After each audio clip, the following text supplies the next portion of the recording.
What is going on, everybody? AHS Rules back again with another video, and we're here for another ROH TV review, episode number 34. Now, before we get into this review, we need to break down an announcement that was made about Ring of Honor. Now, hopefully you've been watching my ROH TV reviews. If not, you can go back and watch them. If not, you can watch this one and then continue on. But over the past couple of episodes, I don't remember which episode specifically started it, but I remember one that I did mention it, titled New ROH 6-Man Tag Team Champions. I was concerned that we might not see Final Battle this year from ROH.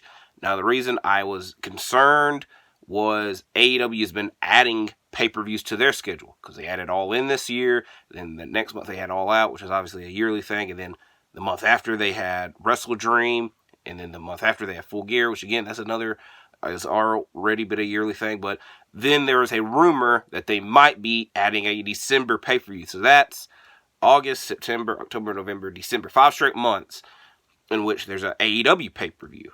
And like I said, no announcement about Final Battle had been made, and like how would you squeeze it in and whatnot, but that is a done deal now, because Final Battle was announced yesterday. It is scheduled to take place Friday, December 15th in Garland, Texas. Here is the big kicker that I won't lie to you. Do not take my word for it. It's in the graphic, and I don't know what it means because it was not specified in the article, and there's not a commercial. Only thing that came of this was the graphic, and then an article on the ROH website, which specifically was just saying, hey, tickets go on sale today, so if you want to go to Final Battle, get your tickets now. But exclusively on Honor Club. Now, like I said, I don't know what that means. I would imagine it either means A, you have to subscribe to Honor Club and also buy the pay-per-view on there, or B, which I would hope, but I'm not getting my hopes up, if you're subscribed to Honor Club, like I am, then you get the pay-per-view, a la a WWE Network situation. Now, like I said, with exclusively on Honor Club, I'd imagine that means it's not on Fight TV, it's not on traditional pay-per-view providers, so you would have to subscribe to Honor Club regardless. Now, do you have to pay the extra money for the pay-per-view? I would hope not. We will find out in the coming weeks, but yes, Final Battle has been announced. And again, something else I'm not going to get my hopes up for, because I know what the hell card subject to change is, but the main reason I've been talking about Final Battle the past couple weeks is I'm like, they should do Final Battle this year, because the amount of champions they have, and the star power the champions have, they could put on a big pay-per-view. Because I'm like, world champ, you just got to do world champion Eddie Kingston, who's been defending, and he's in matches every week. He's had a match with Minoru Suzuki. He's got a match this week with Jeff Jarrett. Samoa Joe has been ROH TV champion. He's like less than a month away from breaking the amount of days as ROH, or for a single reign as ROH TV champion. This one, MJF and Adam Cole are still the ROH Tag Team Champions. Now, Adam Cole is not on this poster. MJF is. Again, 6-man Tag Team Champions. The Young Bucks and Hangman Page, Katsuhiro Shibata, pure champion, and then Athena, who's had such a great reign as the women's champion. And like again, I know what the hell card subject to change is, so they're on the poster for this show. Will they compete? Hopefully. So hopefully we can enjoy Final Battle on December 15th when it takes place. So that's the start of this video. Now we get on to the ROH TV review portion. And our opening contest was Gravity versus Angelico. We get chain wrestling to start the match off with Angelico targeting the leg of Gravity. After a while, Gravity pushes Angelico to the outside to hit a dive, but he gets caught with a drop kick once getting back into the ring. A set of enziguris from both men knock down both men. And then Gravity hits a one-armed powerbomb for a 2 count, but misses on his frog splash for Angelico to follow up and win the match with a one-armed Boston Crab. It was more so a lion tamer, Chris Jericho's version of the Boston Crab, because the knee was on the back of Gravity. And they kept mentioning that Angelico has a future matchup, more than likely with Eddie Kingston, but Eddie Kingston's not on this episode. They did not announce when this match would possibly take place. And like I said, Eddie Kingston's got a match this week with Jeff Jarrett, so I don't know when that match will take place, but Angelico is picking up momentum for that future bout. Next matchup, we get Shawn Dean versus Peter Avalon. Ryan Nemeth tries to help Avalon out, but Trish Adora chases him away, leaving both Shawn Dean and Peter Avalon alone in the ring to battle it out. Avalon hits a super kick and a Death Valley driver for a 2 count, and then Shawn battles out to get onto the top rope and to win the match with a frog splash. And yes, I might use the word battle a lot in this video because it's already in the title of the video. So it fits the theme. Next matchup is Mercedes Martinez versus Marty Bell. It's mainly a one-sided matchup with Martinez having the advantage, including an Anarchy suplex. Bell mounts a comeback after a big kick, but misses a second one, leading to Martinez winning the match with the OG lock to win. Next, we get, following this matchup, it's kind of fitting, we get Minion Empowerment Meeting with Athena, Lexi Nair, and Billie Starkz. Because Athena is very furious after her and Billie Starkz were beat up last week by Mercedes Martinez and Diamante. It's scheduled for later on in the show. It is Diamante versus Billie Starkz.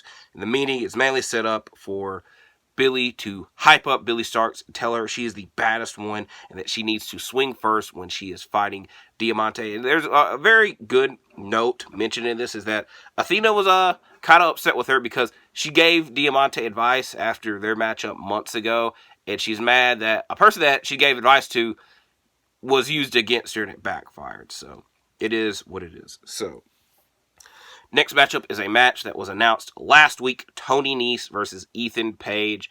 The setup was that Mark Sterling was trying to get Ethan Page to join the Premier Athlete brand, but Ethan Page did not want to, and that kind of pissed off Tony Nese and Mark Sterling. And Tony Nese was so pissed off this week that he is not doing any group training because he wants to focus on kicking Ethan Page's ass, which is very fitting because for the early portion of this bout, he just kept going to the outside to bait Ethan Page and to trick him, and then Ethan Page would end up eventually going to the outside. He's like, I'm going to go beat up Mark Sterling. That does not happen. And once he tries to get back in the ring, Mark Sterling grabs his leg, and Nese drop kicks it, leading to him having the advantage. Page was able to fight back and to hit an Ego's Edge and a slingshot cutter, which has won him a lot of his maneuvers in ROH, but only for a 2 count. Then Sterling causes another distraction with Nese getting a roll-up and putting his feet on the rope to pick up the victory. After the match, Ethan Page would not shake Tony Nese's hand because of the cheating ways, and I guess he was mainly pissed off for losing. And he attacks both Mark Sterling and Tony Nese, and he attempts to hit the Ego's Edge on Sterling, but Nese pulls him away, and they both run away. So Tony Nese ends the winning streak for Ethan Page in Ring of Honor. Next, we get Diamante versus Billie Starkz.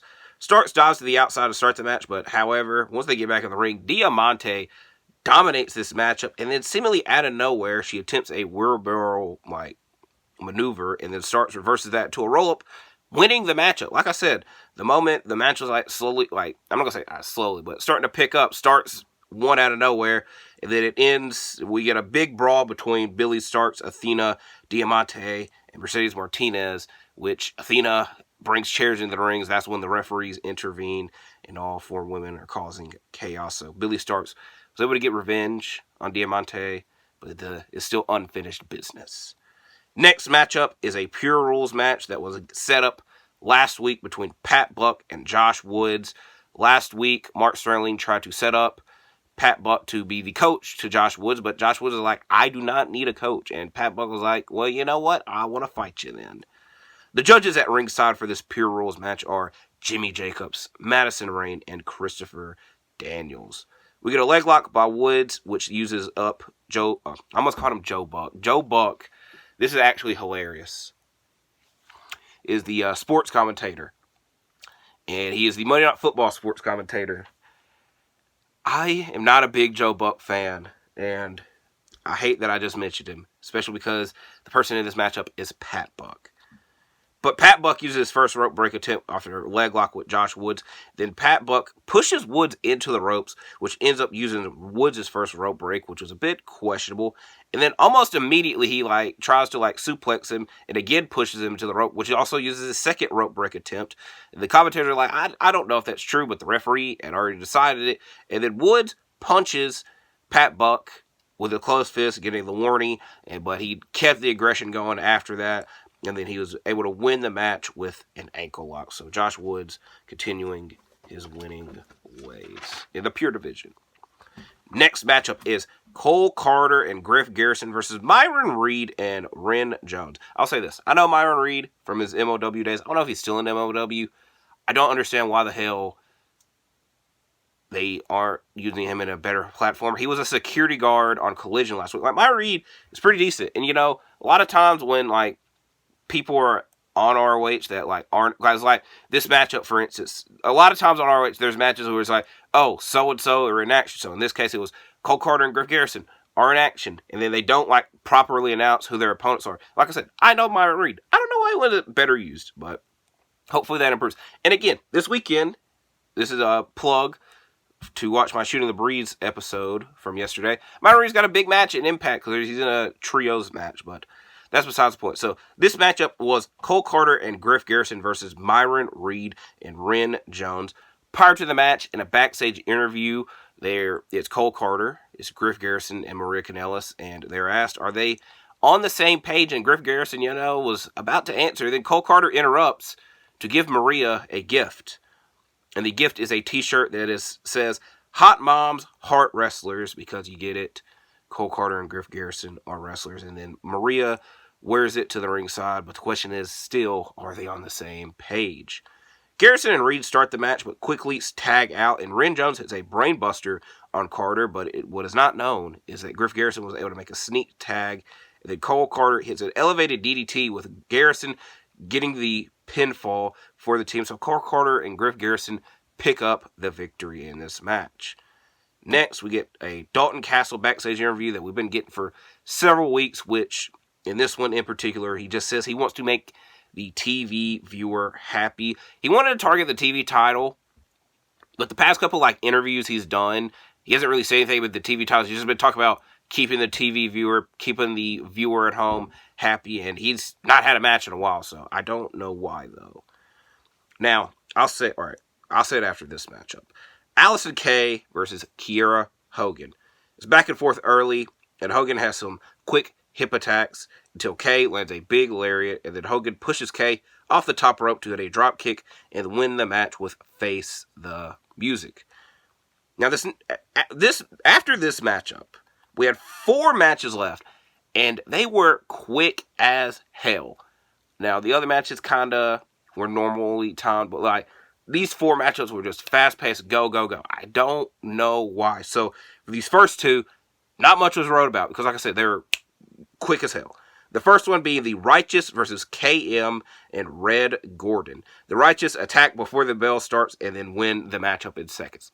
Like I said, it was just quick as hell. I don't know why. Next matchup is Lady Frost versus Zoe Lynn, in which Frost quickly wins with a cartwheel backdrop and a frostbite. Now, the matchup that is in the title of the video. Now, this matchup, I'm not going to say, I don't know if it benefited from the quick timing, but it's just the crowd was very into it, so it might have. Komander versus Metalik. So, there's a lot that happened in it in a short amount of time. It's quick action to start with Metalik hitting a drop kick and a crossbody to Komander. Then Komander lands Hurricane Ranas off the top rope and then follows it with a dive to the outside. Then he hits a Code Red once back in the ring for a 2 count. A top rope Hurricane Rana for a 2 count by Metalik, and then Metalik hits a Metalik driver for a 2 count. And then Komander hits a knee drop and a springboard shooting star press to pick up the victory. Then we get to our main event, because like I said, I was seeing because the way my screen works, it shows how much time's left, and I'm this is going to be a 5-minute match. It is a 3-team tag match. The Gates of Agony versus the Workhorsemen versus Action Andretti and Darius Martin. Like I said, quick matchup. Both teams focus on the Gates of Agony to start, and then it's just essentially a bunch of chaos, mainly Action Andretti getting beat up, but there's not many tags made. A lot of the matchup was a team would hit a maneuver, and then someone would come in and break up the pinfall, but the matchup ended with the Gates of Agony hitting a double clothesline on Henry to win the matchup. So I wish I could talk more about this match. Like I said, it was quick as hell. So all in all, I enjoyed this episode of ROH. It was a very quick episode. A lot happened. I'm glad about the announcement about Final Battle. I'm intrigued to see what happens next week on ROH and to get more details about Final Battle. The weird thing is, though, is that AEW does obviously have another pay-per-view before Final Battle in Full Gear. So I'm wondering what ROH-related stuff will be on Full Gear, or will they wait off until Final Battle? Because, like, for instance, Eddie Kingston this week, he has a match with Jeff Jarrett. And if Jeff Jarrett wins, Jay Lethal is supposed to get an ROH title match. So they're going to do that at Final Battle. They're going to do that at Full Gear. Is he just going to lose the match? So who the hell is Eddie going to face? You know, it's just a bunch of speculation. So no more speculating. How about you do some spectating on my videos? Hopefully everyone stays safe. Got a lot of stuff coming up this week. And like I said, hopefully we all can stay safe. Like and subscribe. And I'll see you in the next video.